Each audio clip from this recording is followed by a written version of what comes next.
So today is the first class on geotechnical engineering. Soil mechanics and foundation engineering కలిపి geotechnical engineering అని అంటారు. So మనకి ఒక important point ఏంటంటే మనకి కాల్ టజ్జగిన పర్సన్ని ఫాదర్ ఆఫ్ సాయిల్ మెకానిక్స్ అని చెప్పి అంటారు. సో మనం టాపిక్స్లోకి వెళ్ళిపోతే ఫస్ట్ టాపిక్ మనకి ఏదైనా సరే properties and classification of soil అని చెప్పి వస్తుంది. సో ఇందులో మళ్ళీ 5 పార్ట్స్ డివైడ్ ఉన్నాయి. అవి ఏంటంటే origin of soils, definition and properties of soils, soil structure and claim minerals, index properties of the soils and soil classification. So first మనం origin of soils అనే టాపిక్ నుంచి క్లాసెస్ స్టార్ట్ చేద్దాము. Origin of soils. అసలు first soil అంటే ఏంటో చూద్దాము. Soil is nothing but solid particles plus air plus water. అంటే suppose ఇదంతా ఒక సాయిల్ అనుకుందాం అనుకోండి. ఈ చిన్న చిన్న పార్టికల్స్ ఉన్నాయి కదా, ఈ పార్టికల్స్ అన్నీ కూడా అక్యూములేట్ అయ్యి ప్లస్ అందులో ఈ అక్యుములేషన్ మధ్యలో అక్కడక్కడ వాయిడ్స్ ఉంటాయి కదా, వాయిడ్స్ మధ్యలో ఎయిర్ కానీ వాటర్ కానీ ఫిల్ అయి ఉంటే ఈ మొత్తం కంపోజిషన్ని మనం సాయిల్ అని చెప్పంటాం. So soil is nothing but solid particles plus air plus water. So ఈ సాలిడ్ పార్టికల్స్ అనేవి ఆర్గానిక్ అయినా అయి ఉండొచ్చు, ఇన్ఆర్గానిక్ అయినా అయి ఉండొచ్చు. ఆర్గానిక్ అంటే ఏంటంటే ఆర్గానిక్ అనేది టైంతో పాటు ఇవి డికంపోజ్ అవుతూ ఉంటాయి అనమాట. అవి ఆర్గానిక్ సాయిల్ పార్టికల్స్ అవుతాయి. అలా కాకుండా ఇన్ఆర్గానిక్ అంటే ఏంటంటే టైంతో పాటు అవి డీకంపోజ్ అవ్వకుండా ఉంటాయి. వాటిని ఇన్ఆర్గానిక్ సాయిల్ పార్టికల్స్ అని అంటారు. సో మనం ఇందులో సాయిల్ పార్టికల్లో మెయిన్ కంపోజిషన్ ఏంటంటే సాలిడ్ పార్టికల్. ఈ సాలిడ్ పార్టికల్లో టైప్ ఆర్గానిక్, ఇన్ఆర్గానిక్. ఈ ఆర్గానిక్ సాయిల్స్ని మనం ఏమంటామంటే మనము క్యూములస్ సాయిల్స్ అని కూడా అంటాము. ఎగ్జాంపుల్ ఏంటంటే పీట్, హ్యూమస్ అనమాట. సో వీటిని మనం ఆర్గానిక్ సాయిల్స్ అంటాము. ఇన్ఆర్గానిక్ సాయిల్స్ అనేవి మనకి టైంతో పాటు అసలు డీకంపోజ్ అనేది అవ్వకుండా ఉంటాయి. సో సాయిల్ ఫార్మేషన్ గురించి తెలుసుకుందాము. సాయిల్ ఫార్మేషన్ అనేది ఒక సైకిల్లో జరుగుతుంది. ఏ విధంగా అయితే సైకిల్లో జరుగుతుందో ఆ సైకిల్ మనము జియోలాజికల్ సైకిల్ అంటాము. ఆ ప్రాసెస్ని మనం ఏమంటామంటే పీడోజెన్సిస్ అని అంటాము. సో ఆ సైకిల్ అంటే ఏంటో చూద్దాం. ఫస్ట్ ఇనీషియల్గా రాక్ ఉంటుంది, పెద్ద రాక్ ఉంటుంది, దాని నథింగ్ బట్ సోర్స్. ఈ రాక్ అనేది మనకి వెదరింగ్ అనే ప్రాసెస్ వల్ల మనకి స్మాల్ పీసెస్గా డివైడ్ అవుతుంది.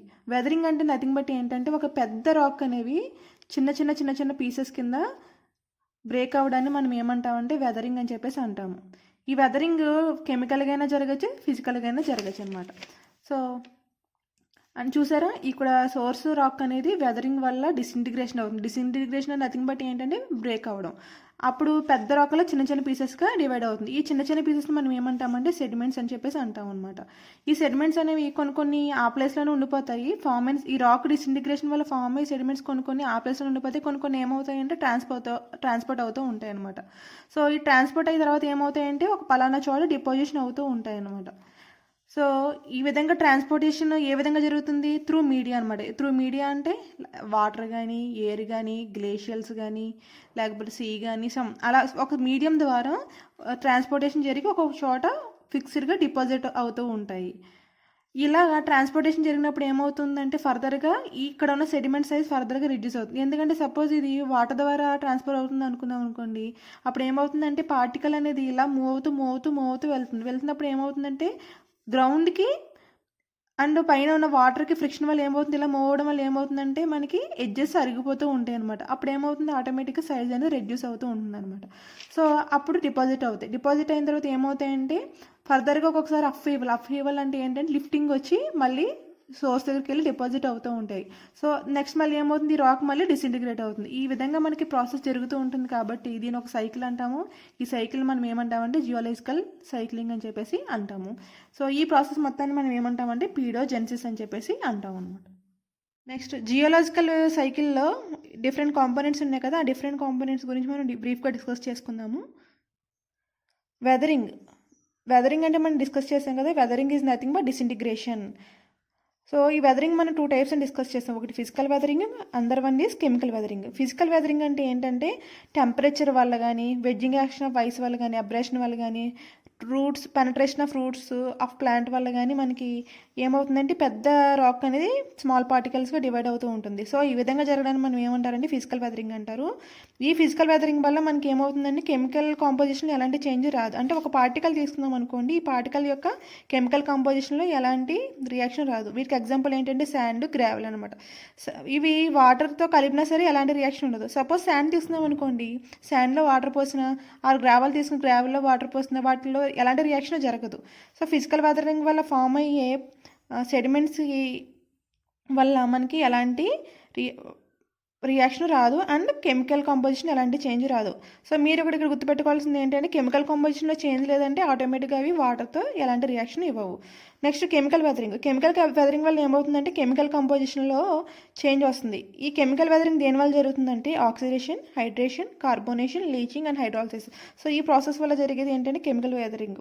ఈ కెమికల్ వెదరింగ్లో మనకు ఆటోమేటిక్గా ఏం ఫామ్ అవుతాయంటే ఫైన్ గ్రెయిన్ సాయిల్స్ ఫామ్ అవుతాయి. ఎగ్జాంపుల్ ఏంటంటే క్లే అండ్ కోసీ సాయిల్స్. ఇవి ఏంటంటే వాటర్తో రియాక్ట్ అవుతాయి. సపోజ్ క్లే అనేది డ్రైగా ఉన్నప్పుడు ఒక నార్మల్ పౌడర్లో ఉంటుంది. అదే వాటర్ కలిపిన వెంటనే అది ఏమవుతుంది, ఒక పేస్ట్లో ఫామ్ అయిపోతుంది. అంటే వాటర్తో రియాక్ట్ అవుతుంది కదా. సో కెమికల్ వెదరింగ్ వల్ల ఫామ్ అయ్యేవన్నీ కూడా వాటర్తో రియాక్ట్ అవుతాయి. బట్ ఫిజికల్ వెదరింగ్ వల్ల ఫామ్ అయినవి ఏవి కూడా వాటర్తో రియాక్ట్ అవ్వవు. So this is briefly about the weathering. Next weathering అయిన తర్వాత ట్రాన్స్పోర్ట్ అవుతుంది. మనం ఏం డిస్కస్ చేసాము, వెదరింగ్ అయిన తర్వాత ఒక్కొక్కసారి లాక్ పార్టికల్స్ ఆ ప్లేస్లో ఉండిపోతాయి, లేకపోతే ట్రాన్స్పోర్ట్ అవుతాయని చెప్పి డిస్కస్ చేసుకున్నాం. ఆ ప్లేస్లో ఉండిపోతే వాటిని ఏమంటారంటే ట్రాన్స్పోర్ట్ అవ్వకుండా ఒకవేళ సాయిల్ పార్టికల్స్ అదే ప్లేస్లో ఉంటే వాటిని మనం రెసిడ్యువల్ సాయిల్స్ అంటాము, లేకపోతే సెడెంటరీ సాయిల్స్ అని అంటాము. అలా కాకుండా ట్రాన్స్పోర్ట్ అవుతే వాటిని ఏమంటారంటే మనం సెడిమెంటరీ సాయిల్స్ అని చెప్పేసి అంటాము. సో అవేంటో చూద్దాము. సో సెడిమెంటరీ సాయిల్స్ ఇవి ఏంటంటే క్లాసిఫై ఉన్నాయి కొన్ని రకాలుగా బేస్డ్ ఆన్ ద ట్రాన్స్పోర్టేషన్. అంటే సెడిమెంటరీ సాయిల్స్ అంటే ఏమవుతాయి, ఒక చోట వెదరింగ్ అయ్యి ట్రాన్స్పోర్టేషన్ వల్ల ఇంకో చోట డిపాజిట్ అవుతూ ఉంటాయి అనమాట. వీటిని సెడిమెంటరీ సాయిల్స్ అంటాము. So based on the transportation these are the classification. ఇది చాలా చాలా ఇంపార్టెంట్ అండి. ఇందులో మేబీ బిట్ అడిగే ఛాన్సెస్ ఉంటాయి. సో మనకి ఒకవేళ రివర్ వల్ల కనుక ట్రాన్స్పోర్ట్ అవుతే వాటిని మనం ఏమంటామంటే ఎల్యూవియల్ సాయిల్స్ అంటాము. లేక్స్ వల్ల అయితే కనుక లెక్విస్ట్రీన్, సీ వల్ల మెరుయిన్, విండ్ వల్ల ఏలియన్ సాయిల్స్ అంటారు. వీటికి ఎగ్జాంపుల్ ఏంటంటే శాండ్ డ్యూన్స్, లూయిస్. గ్రావిటేషన్ వల్ల వచ్చేవి కొల్యూవిల్ సాయిల్స్. నెక్స్ట్ గ్లేషియర్ అంటే ఐస్ వల్ల ట్రాన్స్పోర్ట్ అయ్యే సాయిల్స్ని ఏమంటామంటే గ్లేషియర్ డిపాజిట్ సాయిల్స్ అంటాము. వాటికి ఎగ్జాంపుల్ ఏంటంటే డ్రిఫ్ట్ అండ్ టిల్. నెక్స్ట్ ఇంకొకటి ఏంటంటే ఎల్యూవియం సాయిల్స్ అంటే ఏంటంటే సపోజ్ హిల్ పైన ఉండి ఆ సాయిల్స్ అనేవి అలాంగ్ ది స్లోప్ వల్ల మనకి కిందకు వచ్చేసి హిల్ యొక్క ఎడ్జ్, ఇక్కడ హిల్ బేస్ దగ్గర మనకి డిపాజిట్ అవుతే వాటిని ఏమంటామంటే మన ఎల్యూవియన్ సాయిల్స్ అంటాము. ఇవి కూడా గ్రావిటీ వల్లే డ్రివెన్ అవుతూ ఉంటాయి. So these are the transported soil based on the source. So ఇది చాలా ఇంపార్టెంట్. ఇందులో ఒక బిట్ వచ్చే ఛాన్సెస్ చాలా ఉంటుంది. కొన్ని ఇంపార్టెంట్ సాయిల్స్ ఉన్నాయి. ఆ ఇంపార్టెంట్ సాయిల్స్ ఇవి కూడా చాలా చాలా ఇంపార్టెంట్. ఇందులో కూడా ఒక బిట్ అడిగే ఛాన్స్ ఉంటుంది. ఫస్ట్ వార్వుడ్ క్లే అంటారు. వార్వుడ్ క్లే అంటే ఏంటంటే ఇది లెకోస్ట్రీన్ డిపాజిట్, అంటే లేక్ వల్ల డిపాజిట్ అవుతుంది అనమాట. లేక్లో డిపాజిట్ అవుతుంది. సో దీంట్లో వార్వుడ్ క్లే అంటే ఏంటంటే ఒక లేయర్ ఏమో స్టిల్ట్ ఉంటుంది, ఒక లేయర్ ఏమో క్లే అంటే ఆల్టర్నేటివ్ లేయర్స్లో సిల్ట్ క్లే ఇలా అరేంజ్ అవుతుంది అని ఏమంటారంటే వార్వుడ్ క్లే అంటారు. నెక్స్ట్ వన్ ఈజ్ మూరం అనమాట. మూరం అంటే ఏంటంటే గ్రావెల్ అనేది రెడ్ క్లేతో మిక్స్ అవుతుందని మూరం సాయిల్ అంటాము. నెక్స్ట్ ఏంటంటే loom is nothing but mix of sand, silt and clay, దీన్ని లోమ్ అని అంటాము.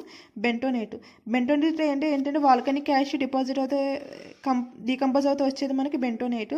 దీంట్లో మనకి ఏముంటాయంటే ఎక్కువ అమౌంట్లో క్లే మినరల్స్, మాంటిమినరైట్ ఉంటాయి అనమాట. సో వీటికి వాటర్తో కలిసినప్పుడు ఏమవుతుందంటే వీటికి కెమికల్ రియాక్షన్ చాలా ఎక్కువగా ఉంటుంది, అంటే రియాక్ట్ అవుతూ ఉంటాయి. అంటే ఇవి నథింగ్ బట్ దేని వల్ల ఫామ్ అయినట్టు, కెమికల్ వెదరింగ్ వల్ల ఫామ్ అయినప్పుడు. క్లే మినరల్కి మాంటిమినరైట్ ఉందంటే మనం వెంటనే ఏం కనిపెట్టేసి ష్రింకేజ్ అండ్ స్వెల్లింగ్ ప్రాపర్టీస్ ఉంటాయి. This is about the origin of soils. Next క్లాస్లో అందర్ టాపిక్ డిస్కస్ చేద్దాం.